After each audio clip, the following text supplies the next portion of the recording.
കിരിക്കാടൻ ജോസിൻ്റെ കഥാപാത്രം അതുവരെ കാണാത്തൊരു മുഖം വേണം, അതിനുള്ളൊരു ആകാരം വേണം എന്നൊക്കെ നിർബന്ധമുണ്ടായിരുന്നു. അതിനുവേണ്ടി ഒരുപാട് അന്വേഷണങ്ങൾ നടത്തി. എൻ്റെ അസോസിയേറ്റ് ഡയറക്ടറുടെ കലാധരനാണ് പറയുന്നത്. അയാൾ മുമ്പ് കെ മധുവിൻ്റെ കൂടെ മൂന്നാം മുറ എന്ന സിനിമയിൽ വർക്ക് ചെയ്തിരുന്നു. അപ്പോൾ പറഞ്ഞു ആ സിനിമയിൽ ഒരു വില്ലനുണ്ട്, അയാൾക്ക് നല്ല പൊക്കം, ഈ പറയുന്ന രൂപമൊക്കെ അയാൾക്കുണ്ട്, അഭിനയത്തിൻ്റെ കാര്യം അറിയില്ല എങ്കിലും ആ രൂപം ഉണ്ട് എന്ന് പറഞ്ഞു. അപ്പം ഞാൻ പറഞ്ഞു ഒന്ന് വിളിച്ചോണ്ട് വരുമെന്ന് പറഞ്ഞു. അങ്ങനെ ഇയാൾ ഞാൻ താമസിക്കുന്ന മുറിയിലേക്ക് ഇയാൾ കടന്നു വരുമ്പോൾ എനിക്ക് ഇയാളെ കീരിക്കാടൻ ജോസ് എന്നാണ് വിളിക്കാൻ തോന്നുന്നത്. കാരണം ഞാൻ എൻ്റെ മനസ്സിൽ ഉള്ള ഒരു രൂപത്തോട് ഏറ്റവും സദൃശ്യമായിട്ടുള്ള ഒരു ആകാരമില്ല ഇയാൾക്കുണ്ട്.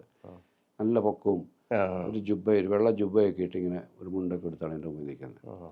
അടുത്ത മുറിയിൽ ലോഹിതദാസ് ഉണ്ട്. ഞാൻ ഓടി അദ്ദേഹത്തിൻ്റെ അടുത്ത് പറഞ്ഞു കീരിക്കാടൻ ജോസ് വന്നിട്ടുണ്ടെന്നാണ് ഞാൻ പറഞ്ഞത്, അല്ലാതെ ഒരു നടൻ അഭിനയിക്കാൻ വന്നത്. എൻ്റെ മനസ്സിൽ അത് ഉറപ്പിച്ചു കഴിഞ്ഞു. ലോഹിയും വന്ന് കണ്ടു കഴിഞ്ഞു. കീരിക്കാടൻ തന്നെ കീരിക്കാടൻ തന്നെ.